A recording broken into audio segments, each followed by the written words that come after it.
Hey guys, welcome back to Diablo 3 Necromancer Beta, EleventyTen here, and we're going to go through another look at the Legacy Nightmares build. I did a video about 2 weeks ago about this, and since the patch came out, they'd rejigged a lot of the stuff. They changed some of the slots around, they made some of the items better, made some of the items worse. And if you're not familiar with the Legacy Nightmares set, it's the 2-ring set that gives you 100% extra damage for every ancient item you have equipped, and gives you damage reduction if it's the only set item or item set bonus you're using. So we'll go over the skills I'm using for this particular build. There are alternates that you can switch in and out depending on the items that you get and depending on your personal preference. We'll start off with those skills, and then we'll show you some gameplay or a run through of GR50, which features some of the worst RNG you could ever imagine. So it might be pretty entertaining for you guys, but I did clear GR50 with about 6 minutes to spare. So going into the items, or rather the skills, you have Grim Scythe with Cursed Scythe. So this build primarily focuses on doing a lot of damage with your funny enough, with your primary skills. Bone Spirit to the right here is our nuke, but Grim Scythe with Cursed Scythe synergizes with our cubed item, which is Tragoul's pick, which gives you a 100% chance to cast a curse when you hit an enemy with this particular rune, and it does 200% damage to cursed enemies. There's a little bit more synergy we'll look at for this skill in a second. Bone Spirit, I chose this one because it doesn't cost any essence to cast. Cold rune is just AoE damage. The rune itself that you use is kind of whatever. You could use Panic Attack for fear, which could be very good, and again we'll get into why in a second. Decrepify, pretty self-explanatory. It does damage reduction and speed reduction, and I chose the cooldown reduction option because I want to cool down my command golem as quickly as possible. This particular one does physical damage in an area, 2000% weapon damage, and I chose this particular rune because of synergies with our cube. It lets us stun, and we'll see that in a sec. These two, Devour Aura and Frailty Aura, pretty self-explanatory. I'm kind of in love with both of these skills, and they seem to be in almost every build I make. So apologies for the lack of diversity there, but I can't get beyond using Frailty Aura and Devour Aura, so I guess deal with it for this particular build. The passives, Swift Harvesting, because I'm using Grim Scythe.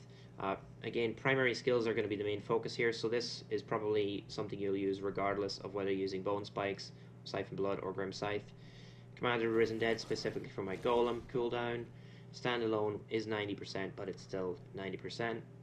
And Life from Death, consuming a corpse has a 20% chance to spawn a health globe. Now you can use any primary here. Siphon Blood, there are synergies with the items we're going to show you. Bone Spikes, again, there are synergies with the items we'll show you. If you choose Bone Spikes or Siphon Blood, you'd probably go with Serration instead of Life from Death if you're going with Bone Spikes. Bone Spikes plus Bone Spirit, you're getting 2 bonuses there. You might go with Bone Prison, again, if you're using Bone Spikes and Bone Spirits, it's double bonus.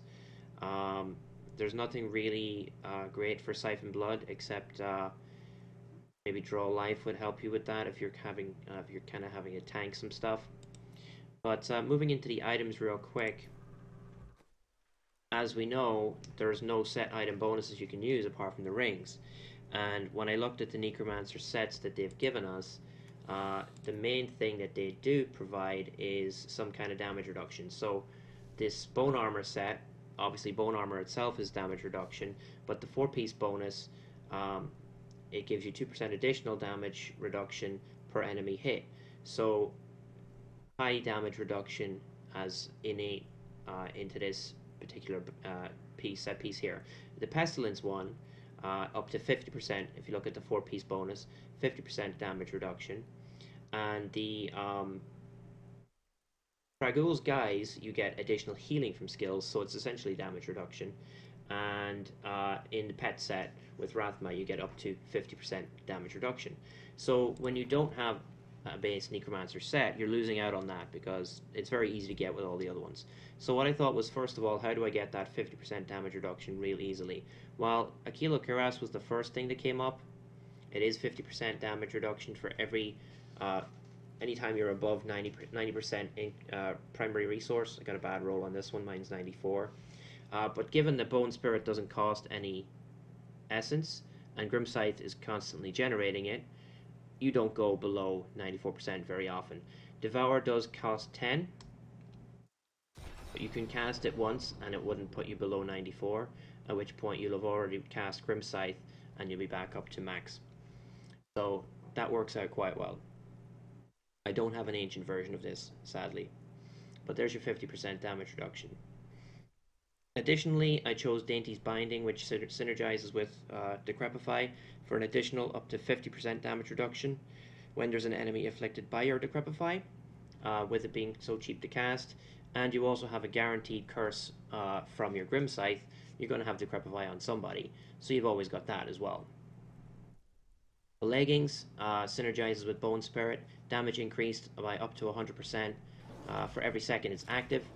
And a little note about Bone Spirit: if you just cast it to the edge of the screen, or as far away to the edge of the screen as it'll go, it will seek an enemy, and it could go on for 10 or 15 seconds and hit somebody far away down in a lane or in the end of a rift.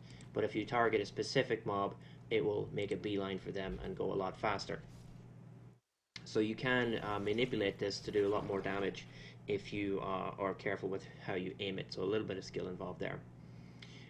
So the next piece is just a whatever. Ice Climbers for freeze immunity. It's ancient. I'm going to use it for this build. Krem's Buff Bracers, again, it's ancient. Gives me some immunity, some survivability. Just using this because it's ancient. I don't have an ancient version of my ideal helm, which would be Andariel's Visage. Ancient Deathwatch Mantle, again, kind of on the same theme as Andariel's. You get some automated damage, some passive damage. When you hit, you get area Fan of Knives for up to 950% weapon damage. So that with Andariel's be quite nice. The gauntlets do have some synergy with our Golem, and in turn with two other spells. So your Golem sheds a corpse every second, which helps you with Devour. So it'll get you some essence and life back should you need it. And it also helps you with Bone Spirit, because Bone Spirit's charges recharge quicker every time you consume a corpse. So you automatically get a corpse every 1 second, which you then consume, which then cools down your Bone Spirit even quicker. So it's all gravy. Obviously the two-piece rings, Litany of the Undaunted and the Wailing Host. And the weapon, I'm only using this particular one because it's the highest damage weapon I have right now. The synergy that it has with Death Nova, you could swap out some of your skills and perhaps instead of using Bone Spirit, you'd use Death Nova. In that case, you wouldn't use Aquila Cuirass because you're going to be casting Death Nova. So you probably switch Aquila Cuirass out with something like Requiem Seraplate, which gives you additional essence and life every time your Devour restores essence or life.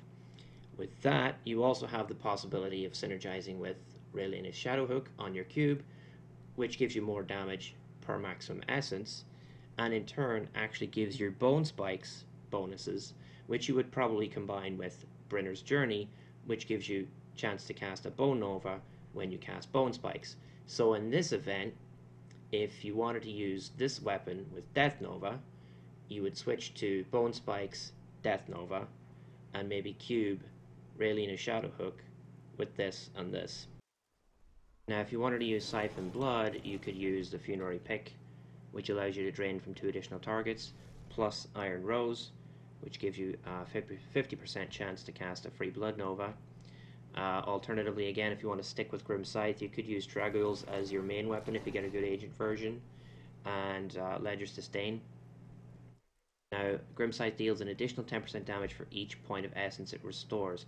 Now, these two combined, this gives you up to 200% damage to cursed enemies, and this gives you 10% damage for each point of essence it restores. If you're using Bone Spirit, I don't believe that this would work because you'll constantly be at max resource. So using this particular offhand may not work with Aquila Cuirass. So if you have switched into Death Nova, for example, or something else, again, more options and synergies. Looking at our cubed items, I do have Dragoils cubed. which gives me that 100% chance to apply a curse and deal 200% increased damage to cursed enemies. Depth Diggers, primary skills, generate resource, deal 100% extra damage. And Crispin Sentence, 100% increased damage against slowed enemies, or triple the bonus against an enemy afflicted by any other type of controlling effect. Now what could that be? It could be the stun from Command Golem. It could be a fear if you choose Panic Attack for Bone Spirit. And it could be also Hex from your Enchantress, the stun charge from your Templar, and there's a couple of other ones that you can use. So if they're not just slowed, they could be frozen, for example. So multiple options there to get that triple bonus. So if you look at Grim Scythe alone, it's got the 900% damage bonus because I have 9 ancient items. This counts for 2, by the way, because it takes up 2 slots. If I'm wrong on that, please correct me, but I believe that's correct. So 900% damage bonus. For Grim Scythe specifically, an additional 200%, plus another 100%, plus another up to 300%, plus 25% that I have here from items. I've got 15 here, 11 and 14 here. So Grim Scythe is pumped up big time. And that could be easily replicated to Siphon Blood and Bone Spikes with these cubed items. The Bone Spikes one you'd have to switch out to, I'm not quite sure if there's actually a Bone Spike specific. It's probably just this one, Rainy Shadow Hook. Yeah, Bone Spikes generates extra essence for each enemy hit. So that's the build, guys. Another alternative I didn't mention is the Golem Skin Breeches. If you do end up going out of Bone Spirit and Aquila Cuirass, you're probably going to take the legs off because you're not using Bone Spirit bonus. You'd maybe switch in Golem Skin Breeches to get you the extra golem damage and take 30% less damage. It might even just straight up replace Aquila Cuirass to get that extra damage or compensate yourself for that lost damage reduction if you don't use this. So yeah, there's multiple options, and we're going to show you GR50, like I said a little bit earlier. An immensely frustrating grift to run because of the RNG I encountered, but we did clear it on time. We cut in at about 2.5 minutes into the start of it because the sound was bugged, but you'll see the rest of the run. Hopefully you enjoy the video, and let me know what you think. If you have any ideas or anything you'd like me to run on the channel, let me know.